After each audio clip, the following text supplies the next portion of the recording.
రైతుగా చెప్పండి. మీకు ఏదైతే రాజధానికి నిధులు ఇస్తానని చెప్పి వరల్డ్ బ్యాంక్ చెప్పిందో అదే విధంగా నిధులు విడుదల చేయడం సుముఖంగా వ్యక్తం చేస్తుంది కదా. సెంట్రల్ గవర్నమెంట్ కూడా ఇవ్వడానికి సుముఖంగా ఉంది కదా. మీరు ఏమనుకుంటారు? పక్కాగా రాజధాని నిధులు ఇస్తానికి కేంద్ర సంస్థలు వచ్చి మేము మీరు ఎంత త్వరగా ఇక్కడ కార్యక్రమాలన్నీ ముగించుకుంటే మీకు అంత తొందరగా ఇస్తామని వాళ్ళు ఎంటపడుతున్నారండి. అప్పుడు గత ప్రభుత్వంలో వాళ్ళని ఇస్తామని కూడా తీసుకోకుండా ఎలగొట్టేశాడండి ఈ జగన్మోహన్ రెడ్డి. ఈ పక్కాగా అమలయ్యి రేపు నవంబర్ డిసెంబర్ నుంచి అమరావతి సర్వవేగంగా పరుగులు పెడుతుందని అలా చేపిస్తాడని. ఎందుకంటే ఎందుకు చేపిస్తాడండి, హైదరాబాదు హైటెక్ సిటీ కట్టిన అనుభవంతో ఈయన ఉన్నాడండి. ఈ ముఖ్యమంత్రి ఆ ముఖ్యమంత్రి ఉన్నాడండి. గత ముఖ్యమంత్రి జగన్మోహన్ రెడ్డి గారు కోల్చటం కొడటం ఏది ఎదురు దిగినండి తీసుకెళ్ళి బొక్కలు వేసి మెక్కలేరేది అంటాం. ఆయనకి అంతవరకు తెలుసండి. ఇప్పుడు సర్వయోగంతో ఇటు అమరావతి అయింది, అటు పోలవరం అయింది. రాష్ట్రంలో 13,000 గ్రామాలు కూడా అభివృద్ధి చెందుతాయండి. ఎందుకంటే పక్కాగా ప్లాన్తో ఆయన ఈరోజు చేయాలి, ఈరోజు చేయాలి, ఏ రోజుకి ఆ రోజు కాన్ఫరెన్స్ పెట్టి ప్రతి ఒక్క ఆఫీసర్కి ప్రతి ఒక్క జిల్లా అధికారులకి మెసేజ్లు ఇస్తున్నాడండి. ఎందుకంటే ఇలాగ అడ్మిషన్ తెలిసినవాడు అలా చేస్తాడండి. అడ్మిషన్ తెలియనివాడు గేదెలు కాసుకునేవాడి కన్నా కూడా ఈయన చేశాడండి.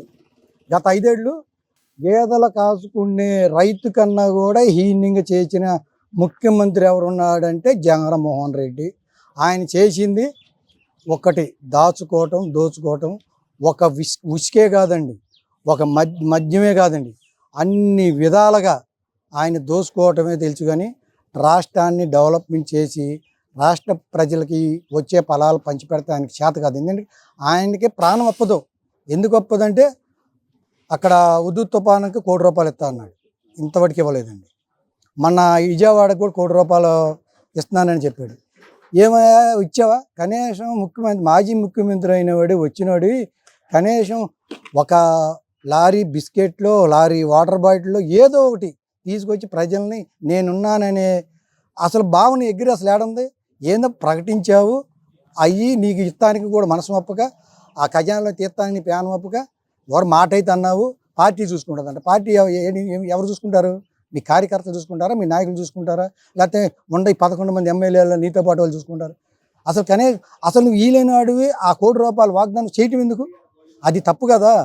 ప్రజలకి కష్టాల్లో ఉన్నప్పుడు తలా ₹10 ఆదుకుంటే ప్రజలు మన అందున ఉన్నారని వాళ్ళు కూడా సంతోషపడతారు. కానీ అలాంటి అభిప్రాయం ఈయనకి లేదండి. ఈయన ఎంతసేపటికి దోసుకోవడం బట్టి మరొకటి లేదండి.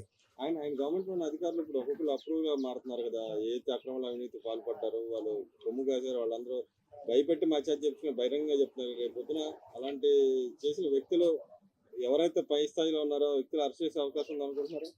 పక్కాగా అండి. ఎందుకంటే ఇప్పుడు వెంకటరెడ్డి గారు కస్టడీ తీసుకుంటే ఏం చెబుతున్నాడు? సార్ మీరు అది ఎందుకు చేశారంటే అది నేను పైనుంచి ఆదేశాలు వచ్చినాయండి, నా వల్ల నేను చెప్పలేను, నన్ను అడగలేవద్దండి, నేను చెప్పలేనండి. ఏ ఒక్కటి ఇదే చెబుతున్నాడు. ఎందుకంటే నువ్వు అసలు నువ్వు ఒక అధికారి. ప్రభుత్వం ఇన్నాళ్ళు ఉంటుంది, ఉంటే 5 ఏళ్ళు ఉంటుంది. మళ్ళీ ప్రజలు ఎన్నుకుంటే ఇంకొక 5 ఏళ్ళు ఉంటుంది. కానీ నువ్వు 30 ఏళ్ళు 40 ఏళ్ళు సర్వీస్లో ఉండేవాడి అసలు నీకు మానవత్వం ఉందంట వెంకటరెడ్డి? అదేవిధంగా లడ్డు వ్యవహారం నేను సుప్రీంకోర్టు క్లియర్కట్గా ఒక కమిటీ వేసింది, స్వతంత్ర కమిటీని వేసింది. దాంట్లో రాష్ట్ర government SIT, central government CBI డైరెక్టర్తో పాటు ఇంకో ఆఫీసర్తో పాటు పూర్తి సేఫ్ ప్లాన్లు వేసింది. కానీ వైఎస్ జగన్మోహన్ రెడ్డి కానీ వాళ్ళ నాయకులు కానీ మాట్లాడుతూ చంద్రబాబు నాయుడిని చెంపదెబ్బ కొట్టినట్టే ఉంది ఈ తీర్పు, మేము అన్యాయం చేయలేదు అంటున్నారు. మరి అన్యాయం చేయకపోతే అసలు ఈ దర్యాప్తు సంస్థ అవసరం లేదు కదా, ఎందుకని అలా ఇచ్చిందని మీరు భావిస్తున్నారు? ఏమండి, ఒకటండి ఒక స్కిట్ వేశారు, దాన్ని సుప్రీంకోర్టు ఏమని చెప్పింది? మేము ఆదేశాలు ఇచ్చే వరకు దాన్ని ఆపమంది. ఇప్పుడు అలానే సుప్రీంకోర్టు కూడా ఏం చెప్పింది? అలా ఆ స్కిట్టు రాష్ట్ర ఉండాలతో పాటు కేంద్రం నుంచి కూడా వస్తారు, వాళ్ళు మీరు కానీ దాన్ని ఎప్రిషన్ చేయమంది. చిన్న దానికోసం చంద్రబాబు అటు చేశాడు, ఇటు చేశాడు, ఎగిరిపడ్డావు. మరి ఇప్పుడు ఏం చెబుతాడు? ఇప్పుడు హైకోర్టే చెప్పింది కండి, ఎవరైనా హైకోర్టులో కాదు, సుప్రీంకోర్టులో అయినా హైకోర్టులో అయినా ఏదైనా జిల్లా కోర్టులైనా జడ్జీలు చెప్పింది ఏదవంగండి.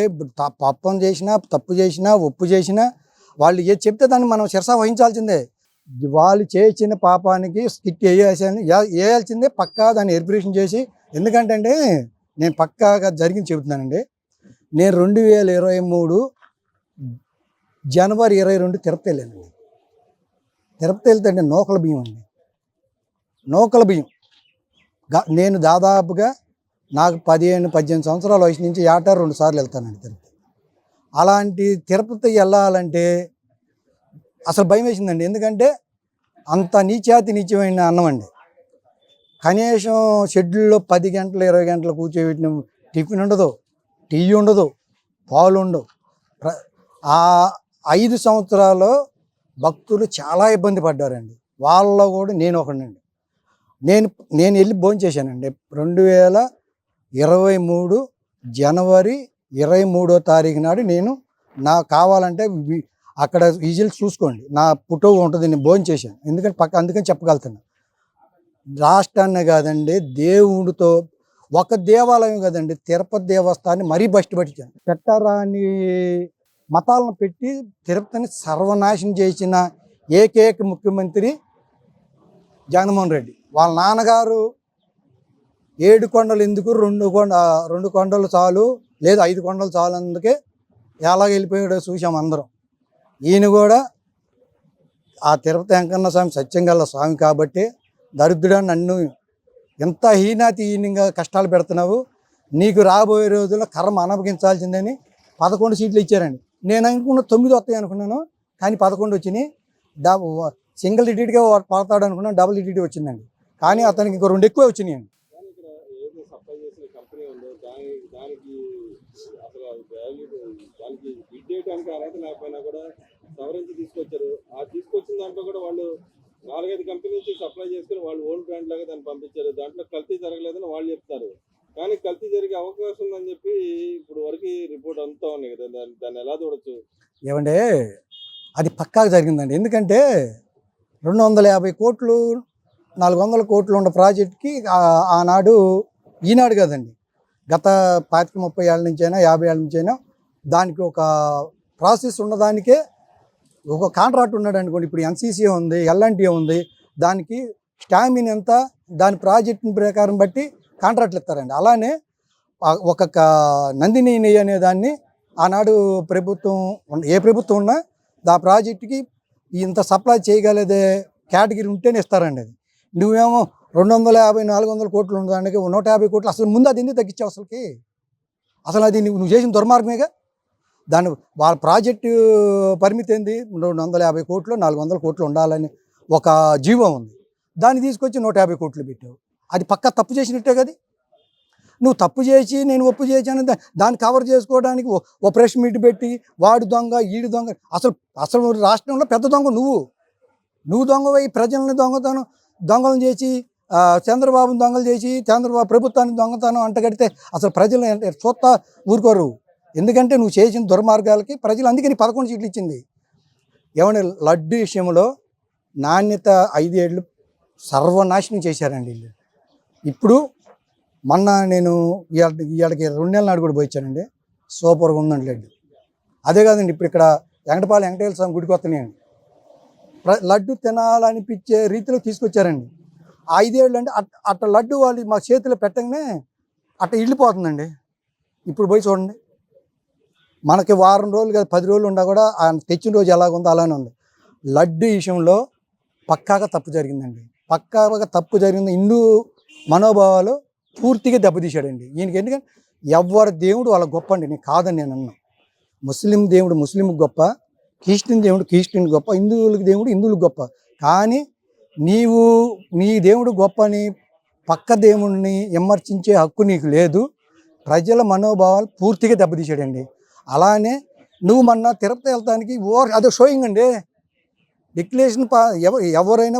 ఇప్పుడు నేను హిందువునండి, ముస్లిం గుడికి వెళ్ళాలంటే వాళ్ళ ఒక ప్రాసెస్ ఉంటుంది, దానికి మనం కట్టుబడి ఉంటేనే పోగలగాలండి. కానీ దానికి నువ్వు లేకుండా అలానే నువ్వు తిరుపతి వెళ్ళాలనుకున్నావు, వెళ్ళు మామూలుగా డిక్లరేషన్ సంతకం పెట్టి దర్శనం చేసుకొచ్చి నేను ఎవడొద్దన్నాడు. నీకు ఆ సంతకం పెడతానికి ఇష్టం లేక వాడిని దొంగ ఈడు దొంగ వాడు దొంగ అంటే అసలు ప్రజలు ఎట్లా నమ్ముతారు? అసలు నమ్మరు. నువ్వు చేసేదే దొంగ పని. కానీ ఆయన అంటున్నాడు కదా, ఈ గవర్నమెంట్ 4 నెలలు అసలు చేసింది ఏం లేదు. వాళ్ళు ఫెయిల్యూర్ అయ్యారు. 100 రోజుల పరిపాలన కూడా ఏం బాలేదు. అందుకే మనం ప్రజల్లో ఉండాలా అసలు అని చెప్పి అంటున్నారు. నిజంగానే ఈ 100 రోజుల పరిపాలన లేదంటారా? గవర్నమెంట్ అయినా ఇది మంచి గవర్నమెంట్ అని చెప్పి ప్రజల నుంచి వస్తుందని చెప్పి వాళ్ళు చెప్తున్నారు. దీన్ని ఈ రెండింటిని ఎలా చూడొచ్చు అంటారు? దొంగ ఏం చెబుతాడు, నేను దొంగని.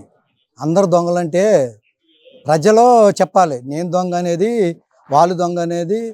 నేను మంచివాడిని అనుకుంటే నేను సరిపోదండి. పక్కాళ్ళు చెప్పాలి నేను మంచివాడిని దొంగని.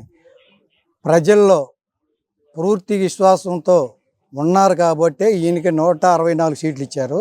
ప్రజలు నీ మీద వ్యతిరేకంగా ఉన్నారు కాబట్టి 11 సీట్లు ఇచ్చారు. అది పక్క ఆయన చెప్పినంత మాత్రం ప్రజలు నమ్మేవాళ్ళారండి. ఆ దుర్మార్గులు ఇక్కడ రోడ్లు పోతే తారు రోడ్లు పోసిన దాన్ని లేపుకెళ్ళి కంకర అమ్ముకొని 4-5 చదువులు లోతు పెట్టి దాదాపు 150-200 మీటర్ తోముకు వెళ్ళారు చూడండి. అలాంటి వాళ్ళు వాడి ద్వారాగా ఉసుక అమ్ముకున్నాడు, మట్టి అమ్ముకున్నాడు, మందు అమ్ముకున్నాడు.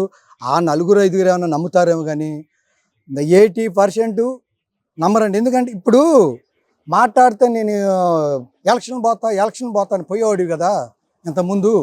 అలా అని ఇప్పుడు అసలు నీ సీటు నువ్వు గెలుతావా? ఇప్పుడు నువ్వు ఎలక్షన్లు పెట్టు, మధ్యంతరం ఎన్నికలు పో, నీ సీటు నువ్వు గెలుతావు, నీ ఛాలెంజ్ చేస్తా. ఎందుకండి దుర్మార్గం మాటలు తప్పితే మంచి మాటలు చెప్పి ప్రజల మెప్పు బంధు, ప్రజలకు సేవ ప్రతిపక్షంలో ఉన్నప్పుడు నిన్ను ఉంచారు కాబట్టి ప్రజలకు సేవ చేసుకొని ప్రజలు మెప్పు పొందుకొని రాబోయే ఎలక్షన్కి నువ్వు గెలవాలని ట్రై చేసుకోవాలి. కానీ గుడ్డగాల్చి మీదైతే నమ్మేటట్టు ఆంధ్ర ప్రజలు అస్సలు లేరు. ఎందుకంటే ఆంధ్ర ప్రజలకి తెలుసు, ఒక్కసారి అన్నావు, నిన్ను ఒక్కసారి తీసుకెళ్ళి పాతాళ ఖాతంలో కలిపేశారు. నీకు 30 ఏళ్ళు అన్నావు కదా, నువ్వు సచ్చేవాడు కూడా నువ్వు ముఖ్యమంత్రి కాలేవు.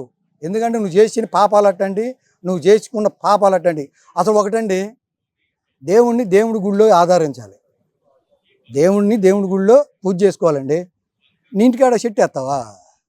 అది ఎంత దుర్మార్గం అండి. వెంకటేశ్వర స్వామి గోయిందా, ఏడుకొండలవాడ గోయిందా అంటాం. జగన్మోహన్ రెడ్డి గోయిందా? నీ పిండికి అసలు బుద్ధి ఉంది? నీ బావ విజయసాయిరెడ్డి భార్య అనుకుంటాను, ఆమెకు అసలు బుద్ధి ఉంది? ఏంది జగన్ గోయిందా ఏందండి అసలు అది? అసలు అంత అట్లా చెప్పుకోవడం ఎంత దుర్మార్గం అండి. హిందూ మనోభావాలు పూర్తి దెబ్బతీసాడండి, తీసిందండి ఆమె. పక్కాగా ఆమె చేసింది తప్పండి. నేను ఒకటే చెప్తున్నా అండి, రాష్ట్ర ప్రజలు క్షేమంగా సంక్షేమ పథకాలు ఫుల్గా అందుతున్నాయి, ఇంకా అందుతాయి. అమరావతిని డెవలప్ చేస్తాడు, పోలవరాన్ని డెవలప్ చేస్తాడు. ఎందుకంటే ఆయన వచ్చిన 2 నెలల్లోనే అమరావతి ఎలా ఉందో మీరు చూడండి. నేను చెప్పటం కాదు, 5 కోట్ల ఆంధ్రలో వచ్చి చూచిపోతున్నారు ఆడాడ. ఎందుకంటే రాయలసీమ వాళ్ళు వచ్చారు, పక్క వాళ్ళు అందరూ వచ్చి చూచిపోతున్నారు. చక్కగా అమరావతి డెవలప్ అయింది. అమరావతి డెవలప్ అయినాక దీంట్లో వచ్చే ఫలాలు 5 కోట్లకు ఆంధ్రులకు అందుతాయి. పక్కాగా అమరావతి పోలవరం డెవలప్ అయింది. ఈయన హయాంలో అమరావతి కదా ఆంధ్రప్రదేశ్ ప్రజలు సంక్షేమంగా ఉంటారని భావిస్తున్నానండి.